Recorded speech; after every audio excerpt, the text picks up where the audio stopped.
Flourish. I want to thank Reverend Adam for this invitation today. Let's go. I want to go right to the scripture this morning. My text is going to be St. Luke chapter 23 and verse number 46.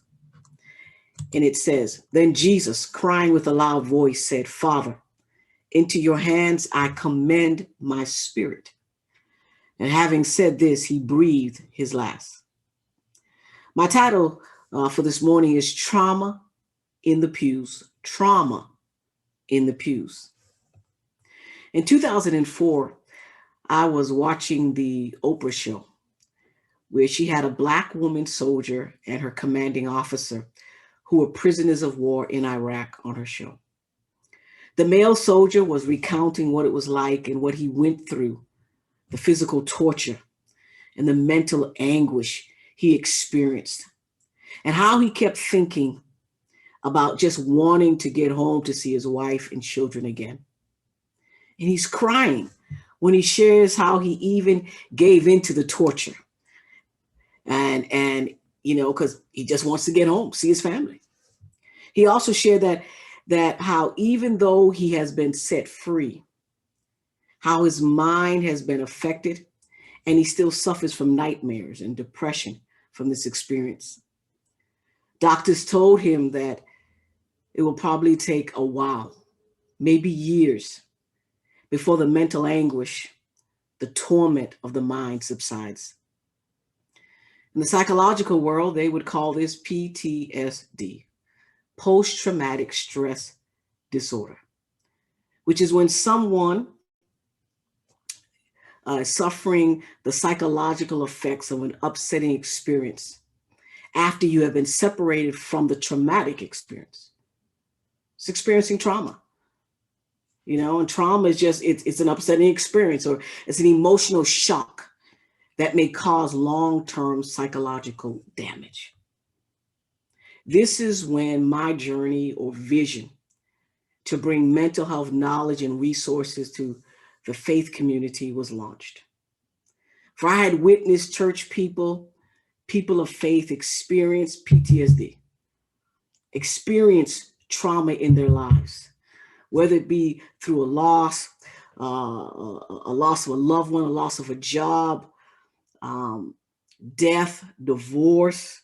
They went through some disruption on their jobs, bankruptcy, abuse, sickness. They witnessed a violent act.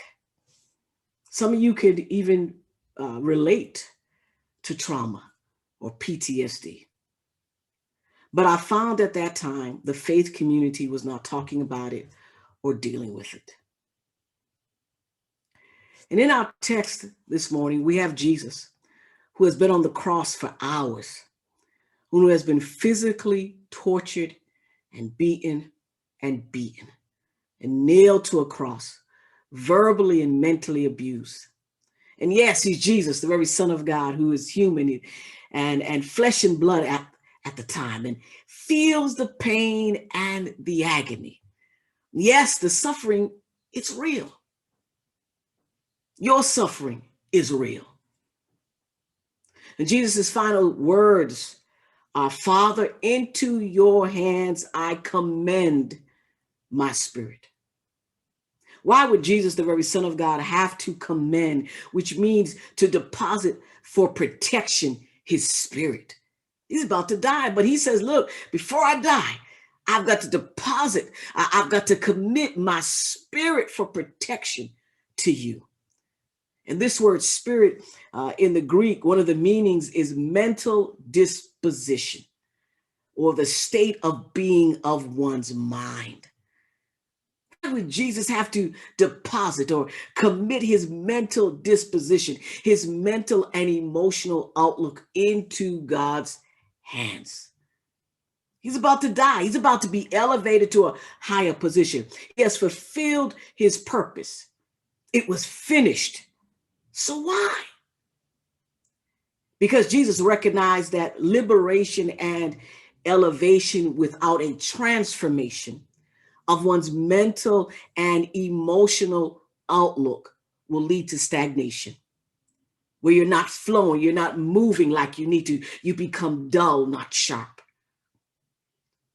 You can move on up physically. You can even dress the part and look the part, but you still act like you got on your old clothes. You know, it's like that old saying, you can dress you up, but can't take you nowhere.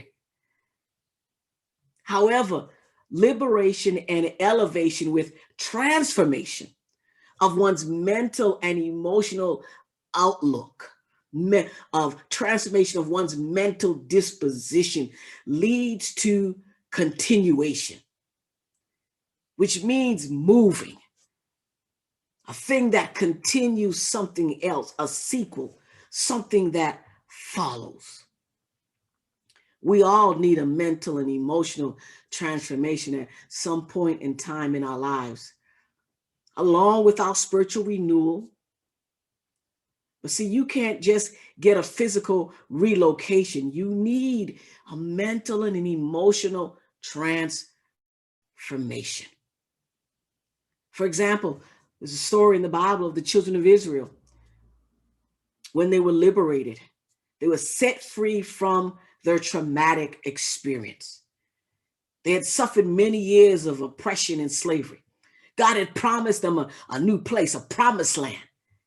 But because there was no transformation of their mindset, of their mental and emotional anguish that they had gone through, of their trauma, every time adversity came, they longed to be back in Egypt. They longed to be back in the oppression and in the slavery, in the trauma that had been inflicted upon them.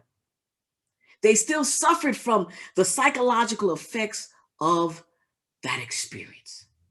Therefore, stagnation set in and not a continuation. They were not able to flow or move with God because there was no mental or emotional transformation.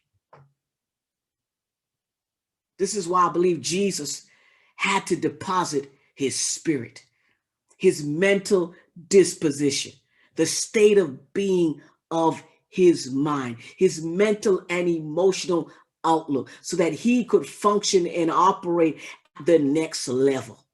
For Jesus realized that transformation of the mind is not automatic. It doesn't just automatically happen one day. You wake up, oh, it's there. My mind is transformed. He knew, he recognized he had to share this. He had to release his pain. He had to release his mental and emotional anguish. He recognized, I'm not taking this with me to the grave. I have to speak it. I have to get it out. I can't hold on to this. Even though supposedly I'm going to a quote unquote better place, I can't take this with me. The soldier that I mentioned at the beginning was liberated from being a prisoner of war. And he was even elevated to being a national hero. And even while he's operating in this new place, he was still dealing with the trauma. He was dealing with trauma, and he was going to therapy and talking about what he experienced in Iraq. And it was assisting him in his transformation of his mental and emotional outlook. I believe that in our faith communities, we have people sitting in our pews who have experienced different degrees of trauma or just have experienced things in their lives which has caused them some emotional or mental stagnation. How do we deal with them? Do we just ignore it? Do we just ignore them? Do we wonder why they just can't get over it? Where do you go when you need to release your mental or emotional anguish? Dr. Anita Phillips, who penned the phrase, prayer is a weapon, but therapy is a strategy, says the war for our emotional healing can be harrowing, but it's critical to our spiritual wholeness. For most of us, our first response to emotional pain, especially in the church, is to pray. And we should absolutely do that. Don't get me wrong. Because prayer is a primary weapon and it's a powerful one. But here's the thing. War is more than just weapons. We also need to be strategic. She goes on to say that we often struggle to take this same strategic attitude when it comes to our emotional health. Our fears of dealing with deep pain can keep us from taking this next step towards healing. Instead, we either trivialize our pain, it's fine, it'll go away on its own with time, or we see the solution as just entirely spiritual. I'll just read my Bible and pray more, and my anxiety will stop. While we fail to recognize the spiritual damage our emotional pain can cause. She concludes by saying that when you are emotionally healthy, you are more powerful spiritually. I want you to think about that. I want you to hear that again. When you are emotionally healthy, you are more powerful spiritually. This is why Reverend Adam had asked me to come on during this month of Mental Health Awareness Month of May to come and share how even our congregation, how we're working with faith and mental health. Because I do believe this, that when you are emotionally healthy, you are more powerful spiritually. And I believe that this is why we must talk about it. Jesus himself, he commended his spirit, his mental disposition, his mental and emotional outlook because of all the trauma that he was experiencing. He's like, I can't go to the next level. I can't be elevated without a transformation of my mind. I want to encourage everyone today. Let prayer be your weapon, but also therapy be a strategy.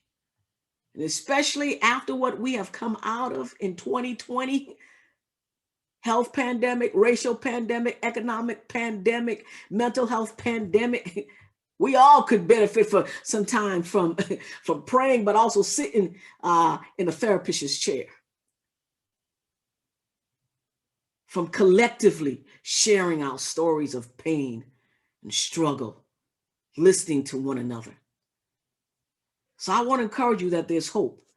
This is why even in our church, we've launched the We Can Be Whole. You can check it out on our website, wecanbewhole.org. And we believe that we can be whole. We can be healed with love and empowerment. That with God on our side and therapy as our strategy, that we can be people who are whole. So I bless you today that you would not suffer in silence no longer.